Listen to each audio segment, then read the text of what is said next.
Socialismo para los desinformados. Por Thomas Sowell.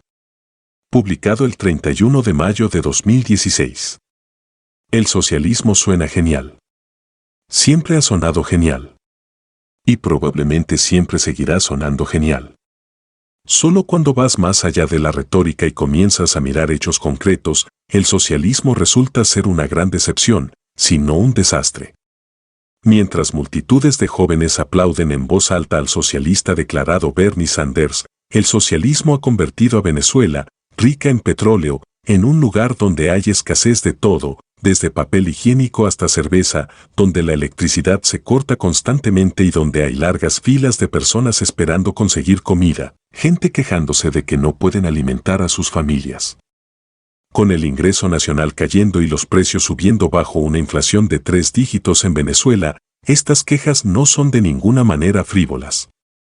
Pero es dudoso que los jóvenes que animan a Bernie Sanders hayan oído hablar de tales cosas, ya sea en Venezuela o en otros países del mundo que han entregado sus economías a políticos y burócratas para que las dirijan. Las políticas anticapitalistas en Venezuela han funcionado tan bien que el número de empresas en Venezuela es ahora una fracción de lo que era antes.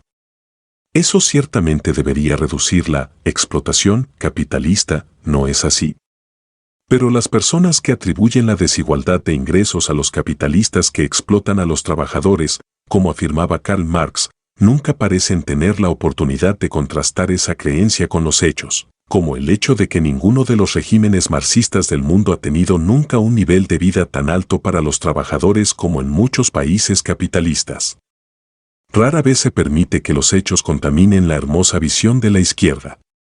Lo que importa a los verdaderos creyentes son las consignas resonantes, repetidas sin cesar. Cuando el senador Sanders grita, el sistema está amañado, nadie pregunta, ¿qué significa eso específicamente o qué hechos tienes para respaldar eso? En 2015, las 400 personas más ricas del mundo tuvieron pérdidas netas de 19.000 millones de pesos. Si hubieran manipulado el sistema, seguramente podrían haberlo manipulado mejor que eso. Pero la idea misma de someter sus nociones favoritas a la prueba de los hechos concretos probablemente ni siquiera se les ocurrirá a aquellos que están animando al socialismo y otras ideas brillantes de la izquierda política.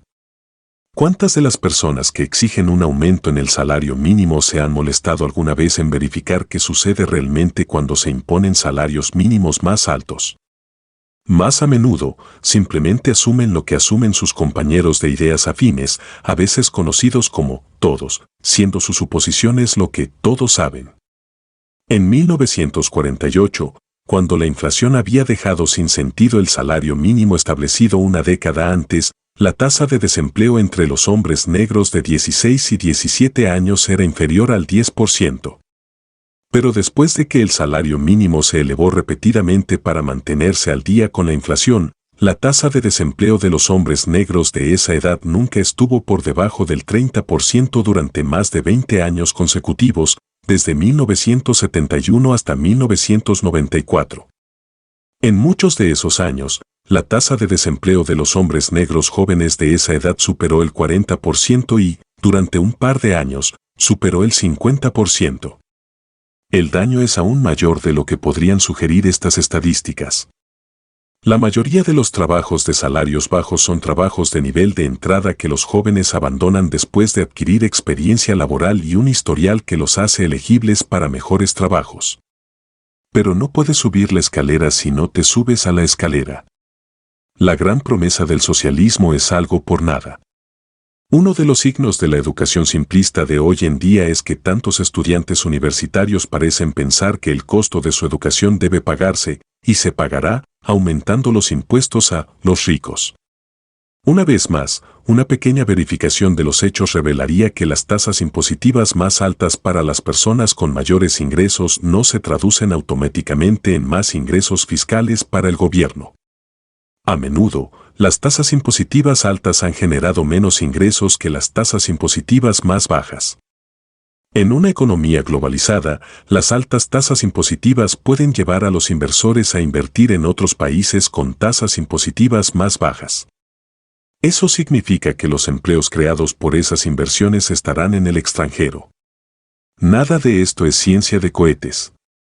Pero tiene que detenerse y pensar, y eso es lo que muchas de nuestras escuelas y universidades no están enseñando a hacer a sus estudiantes.